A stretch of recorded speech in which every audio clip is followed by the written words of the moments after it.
taking place. Ancient people noted the winter solstice. They left evidence that they held rituals or celebrations to mark the event. Prehistoric stone sites, such as Stonehenge in Europe, an astronomically aligned stone altar in Guatemala, and carefully placed windows on an ancient Native American stone house here in the U.S. show that the ancients were in tune with the divisions of the heavens and demonstrated an amazing accuracy for astronomy. Since the daylight following the winter solstice grows longer, many legends and traditions across the world emphasize rebirth and new life with winter solstice celebrations. So at this time, we're going to light the white candle to represent the winter cold.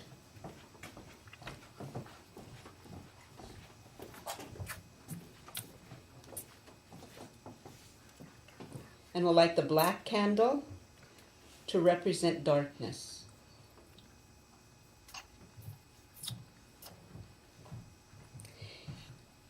In prehistoric times, winter was a very difficult time for Aboriginal people in the northern latitudes. The growing season had ended, and the tribe had to live off of stored food and whatever animals that they could catch. The people would become troubled as the life-giving sun sank lower in the sky each noontime. They feared that it would eventually disappear and leave them in permanent darkness and extreme cold. Having myself experienced the winter solstice in northern Alaska, I can relate somewhat to their experience. It felt a little weird when the sun approached the horizon. You'd think it was going to come up, it would approach the horizon for a short time, never peek over the horizon, and then gradually fade. Every single year without fail, that's what it's like on and around December 21st in the northernmost lands.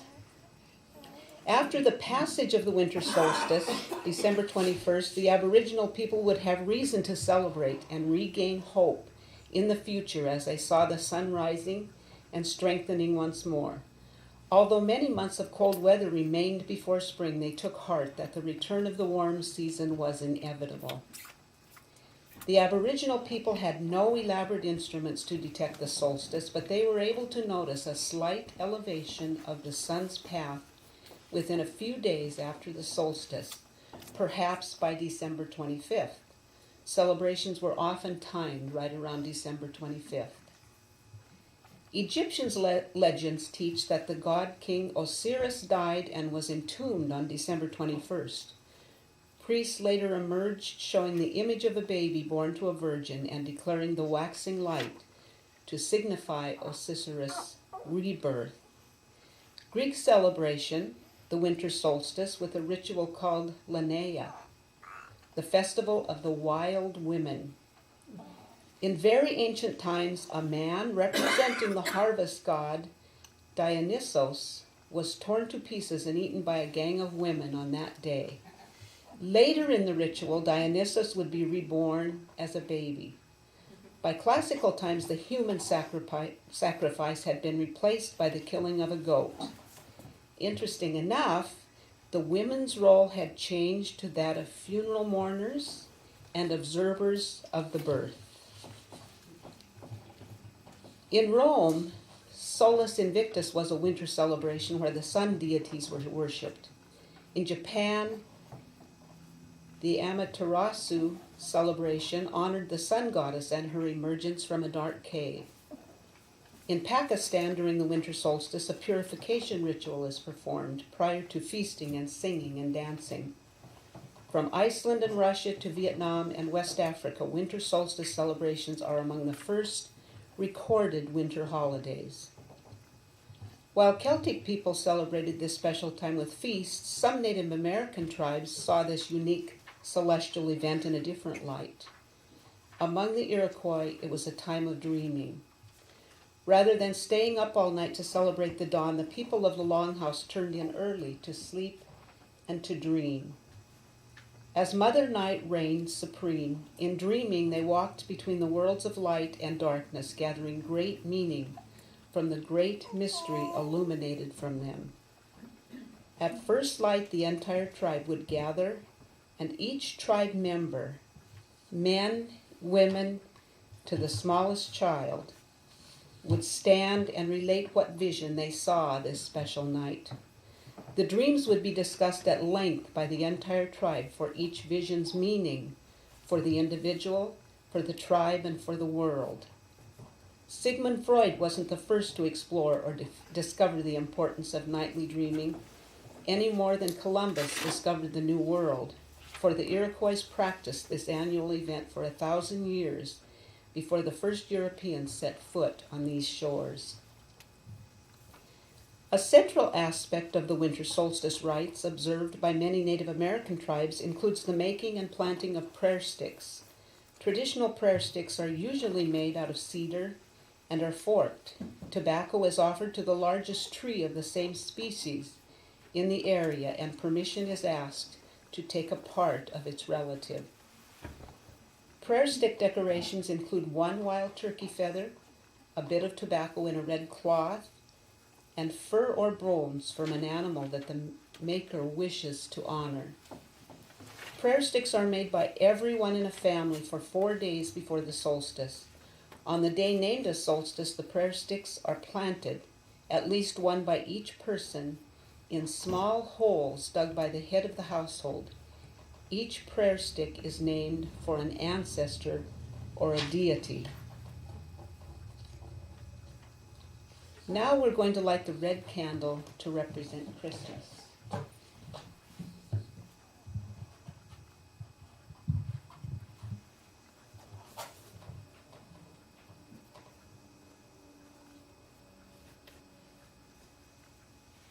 Thank you, Dylan. Christmas Eve and Christmas have their origins in winter solstice celebrations of a variety of pagan cultures through the ages. Christ's birth was not celebrated on December 25th until the 4th century. Before then, December 25th was best known as the birthday of the Persian hero and sun god Mithra. The myth tells us that he sprang up full grown from a rock, armed with a knife and carrying a torch. Shepherds watched his miraculous appearance and hurried to greet him with the first fruits of their flocks and their harvests. The cult of Mithra spread all over the Roman Empire. In 274 AD, the Roman Emperor Valerian declared December 25th the birthday of Sol Invictus, the unconquerable sun. Any record of the date of the birth of Yeshua of Nazareth, later known as Jesus Christ, has been lost. There is sufficient evidence in the Gospels to indicate that Yeshua was born in the fall, but this seems to have been unknown to the early Christians. By the beginning of the 4th century, there was intense interest in selecting a day to celebrate Yeshua's birthday. The Western church leaders selected December 25th because this was already the date recognized through the Roman Empire as the birth of various pagan gods. Since there was no central Christian authority at the time, it took centuries before the tradition was universally accepted. Many symbols and practices associated with Christmas are of pagan origin. Holly, ivy, mistletoe, Yule log, the giving of gifts, decorating evergreen trees, magical reindeer, feasting, etc. Some assume that all of the copying was done by Christians from pagan sources. However, during the 3rd century, Mithraism and Christianity were the main competitors for religious affiliation of Romans. Some Christian practices might have actually been picked up by the Mithrans, rather than vice versa. For the Romans, holly was used to honor Saturn, the god of agriculture, during their Saturnalia festival held near the time of the winter solstice.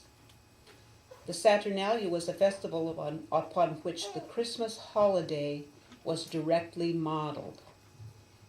Evergreens such as Christmas holly were adopted by common Christians as a Christmas decoration in spite of protests from certain church fathers. In Christian folklore, the prickly leaves of Christmas holly trees came to be associated with Jesus' crown of thorns, while their berry represented the drops of blood shed for humanity's salvation. From the earliest times, mistletoe has been one of the most magical, mysterious, and sacred plants of European folklore. It was considered to bestow life and fertility, a protection against poison, and an aphrodisiac. In the Middle Ages and later, branches of mistletoe were hung from ceilings to ward off evil spirits. In Europe, they were placed over houses and stable doors to prevent the entrance of witches. It was also believed that the oak mistletoe could extinguish fire. In Scandinavia, mistletoe was considered a plant of peace under which enemies could declare a truce or warring spouses could kiss and make up. Later, the 18th century English are credited with a certain magical appeal called a kissing ball. Even if the pagan significance has been long forgotten, the custom of exchanging a kiss under the mistletoe can still be found in many countries. Thus, if a couple in love exchanges a kiss under the mistletoe, it is interpreted as a promise to marry and as well as a prediction of happiness and long life. Santa Claus is also a popular present-day Christmas custom that can be traced back to pre-Christian practices. St. Nicholas of Myra is the primary inspiration for the Christian figure of Sinterklaas.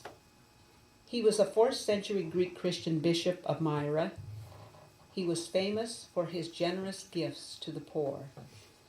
Numerous parallels have been drawn between Santa Claus and the figure of Odin, a major god amongst the Germanic peoples prior to their Christianization. Odin was sometimes recorded at the native Germanic holiday of Yule as leading a great hunting party through the sky. Other sources describe Odin as riding an 8-legged horse that could leap great distances, giving rise to comparisons to Santa Claus's reindeer. According to some traditions, children would place their boots filled with carrots, straw, or sugar near the chimney for Odin's flying horse to eat. Odin would then reward those children for their kindness by replacing the horse's food with gifts or candy. Dutch folklore holds that St. Nicholas, otherwise known as Sinterklaas, and his aides arrive each year by steamboat from Spain in mid-November. During the subsequent 3 weeks, St. Nicholas is believed to ride a white-gray horse over the rooftops at night, delivering gifts through the chimney to the well-behaved children, while the naughty children risk being caught by St. Nicholas's aides, who carry jute bags and willow canes for that purpose. Scandinavian folklore tells us that in 1840s, a being in Nordic folklore is called Tomte. He started to deliver the Christmas presents in Denmark. The Tomte was portrayed as a short, bearded man dressed in gray clothes and a red hat. This new version of the age-old folkloric creature was obviously inspired by the Santa Claus traditions that were now spreading to Scandinavia. We have a picture of the Tomte over here on the Santa Claus table. Father Christmas dates back at least as far as the 17th century in Britain. He was reflected by Charles Dickens in A Christmas Carol as Ghost of Christmas Present, a great genial man in a green coat lined with fur who takes Scrooge through the bustling streets of London on the current Christmas morning, sprinkling the essence of Christmas onto the happy populace. Father Christmas also appears briefly in C.S. Lewis's Chronicles of Narnia novel, The Lion, the Witch, and the Wardrobe. He makes gifts of armament and tools to the Provences in preparation for their intended coup of the White Witch. My page just got mixed up. Now, Dylan, if you would turn on the Christmas tree lights, please.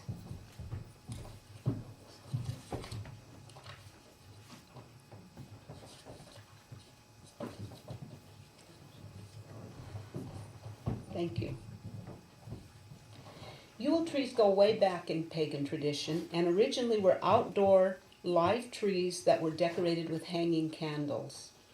The Yule tree lights and ornaments originally symbolized the sun and the moon and the stars.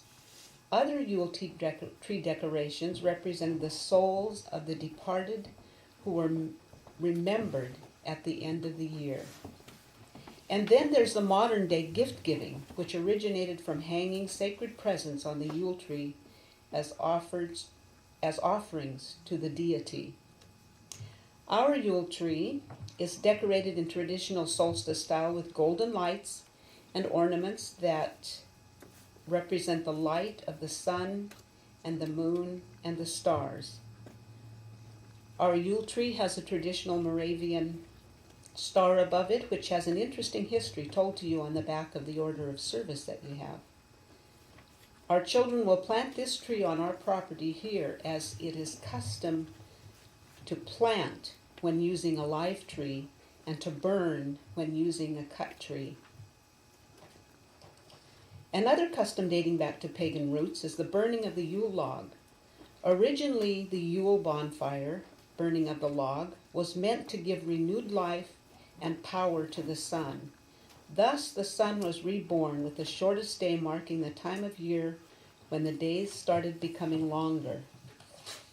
This Yule log was created for our West Valley Unitarian Universalist Church, a family that celebrates diversity and supports each member in their individual spiritual searches. Whether you are Christian or pagan, atheist or Buddhist, or if you don't hold to any particular spiritual belief, you are welcome here, and this is your Yule log if you choose it to be. And now we'll light the golden candle on the Yule log. Gold representing the light of the sun.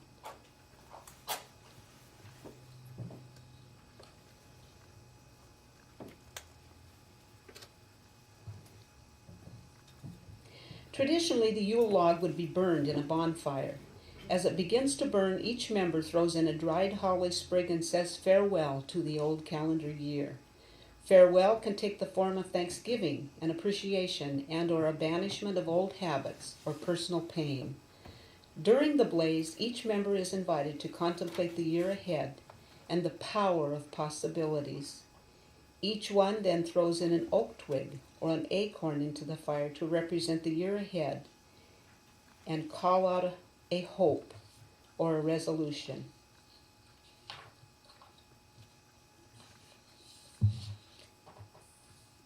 Now we'll end our solstice Christmas service today.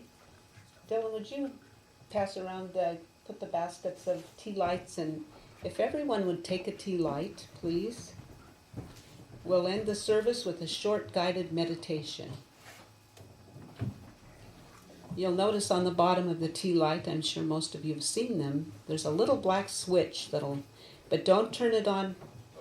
Oh yes, please do turn them on. Please turn on the little tea lights that we've given you, and during the meditation you can hold them in your hands.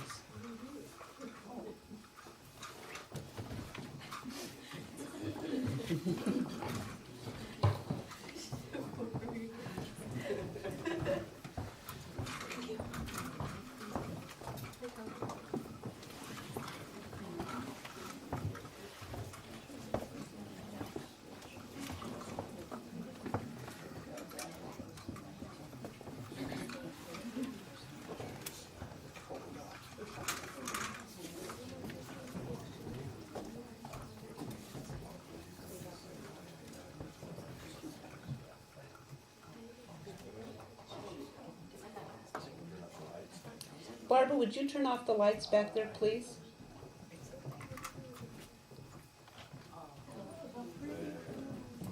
Now, Dylan will light the purple light right in the front in the middle. The color purple signifies meditation.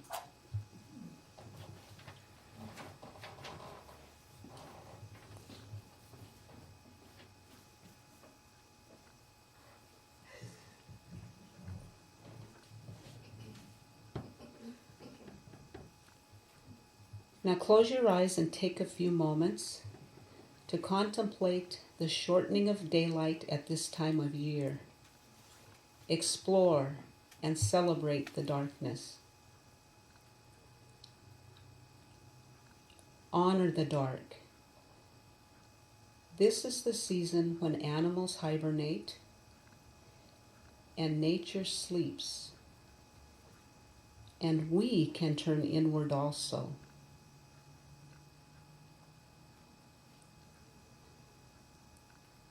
This is a natural time for letting go and saying farewell. Release your resentments and regrets into the darkness, knowing that they will be transformed. As the days grow longer again, and we embrace winter and the new calendar year, let us kindle within ourselves a deeper awareness of the circle of nature of which we are all a part.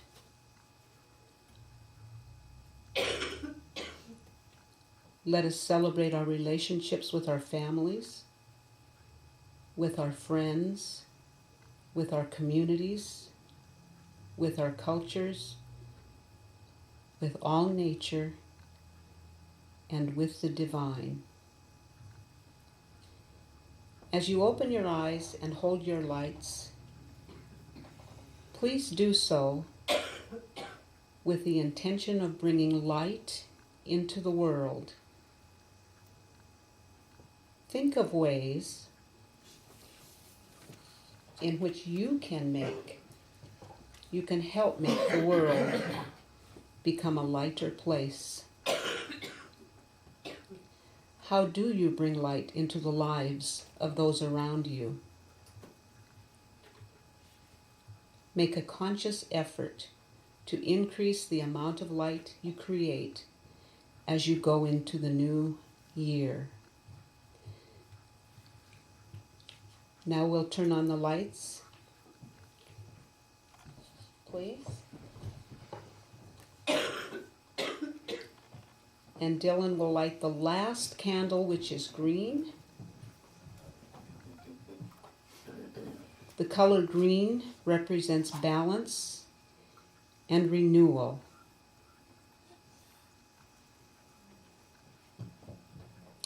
And now Dylan will play and sing, "Here Comes the Sun."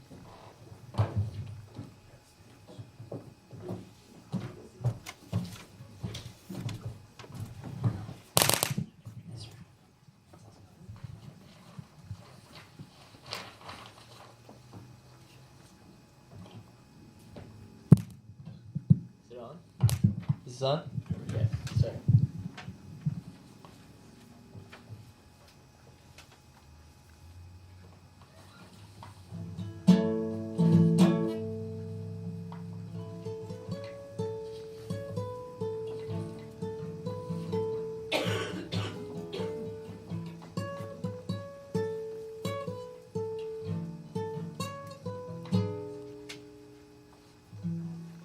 Here comes the sun, doo-doo-doo-doo. Here comes the sun, I say it's alright.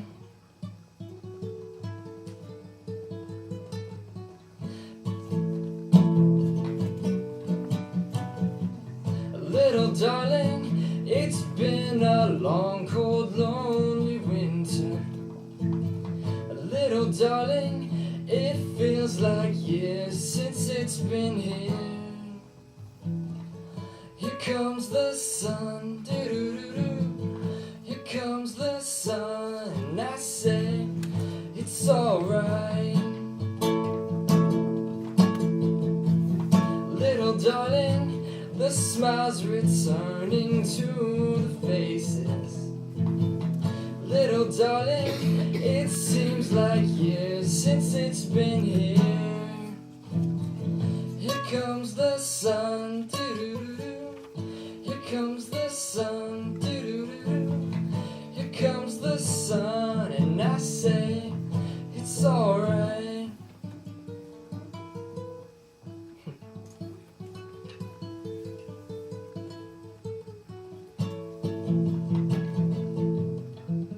Sun, sun, sun, here it comes. Sun, sun, sun, here it comes. Sun, sun, sun, here it comes.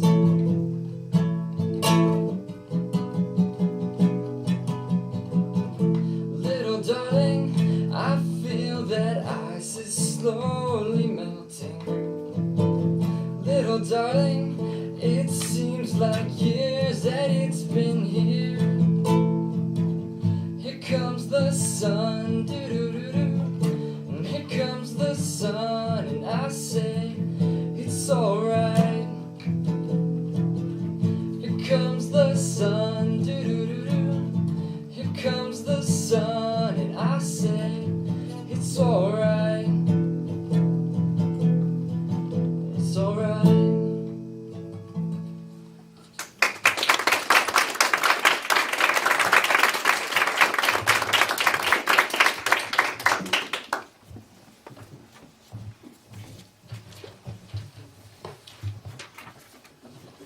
Thank you, Dylan.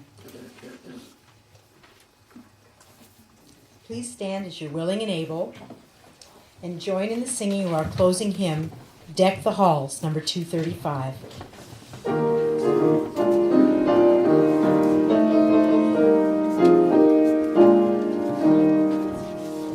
Deck the halls with boughs of holly, la la la la la la la. 'Tis the season to be jolly, la la la la la la la la. Don the yellow gay apparel, la la la la la la la. From the ancient Yuletide carol, la la la la la la la. See the blazing Yule before us, la la la la la la la. Strike the harp and join the chorus, la la la la la la. Follow me in merry measure, la la la la la la. While I tell of Yuletide treasure, la la la la la la. Last away the old year glasses, la la la la la la. Hail the beauty lads and lasses, la la la la la la. Sing we joyous all together, la la la la la. Heedless of the wind and weather, la la la la.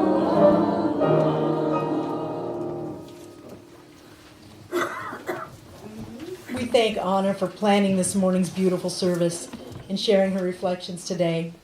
Thanks to Dylan Foster and Joe Cleland for enhancing our celebration with their music and voices. And I'd like to thank all of you for sharing this bit of your morning with us. And again, we invite you to stay for a light lunch if you're able.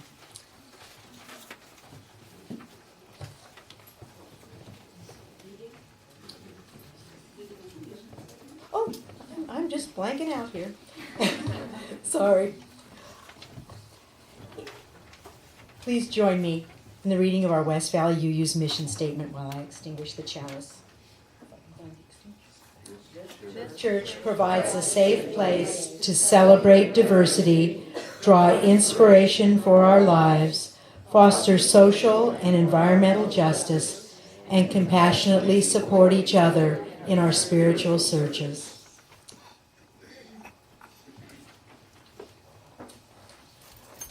We're going to reprise Here Comes the Sun for our postlude.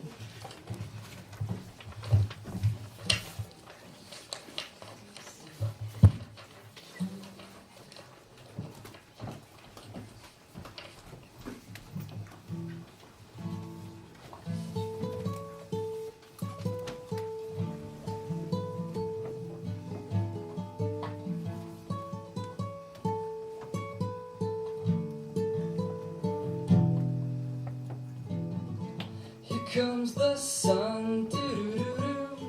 Here comes the sun, and I say it's alright. Little darling, it's been a long, cold, lonely winter. Little darling, it feels like years it's been here. Here comes the sun, doo-doo-doo-doo. Here comes the sun, and I say it's alright.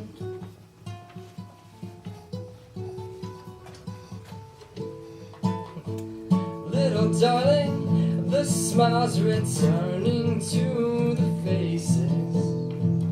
Little darling, it seems like years since it's been here.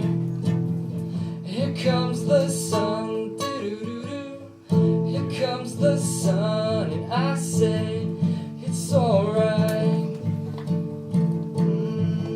It's alright. Sun, sun, sun, sun, sun, here it comes. Sun, sun, sun, here it comes.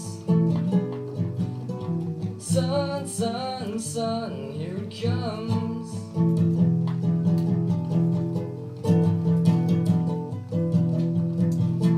Little darling, I feel the ice is slowly melting. Little darling, it seems like years since it's been clear. Here comes the sun, doo-doo-doo-doo. Here comes the sun, and I say it's alright. And here comes the sun, doo-doo-doo-doo. Here comes the sun, and I say it's alright. It's alright.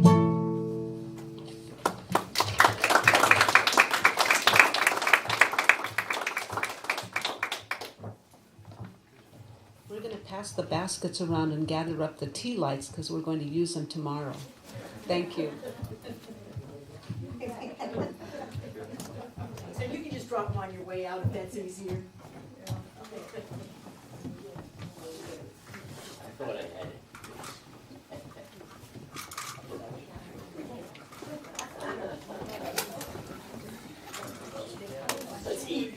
Oh, yes. This big one, what is it? My face. This big are yours.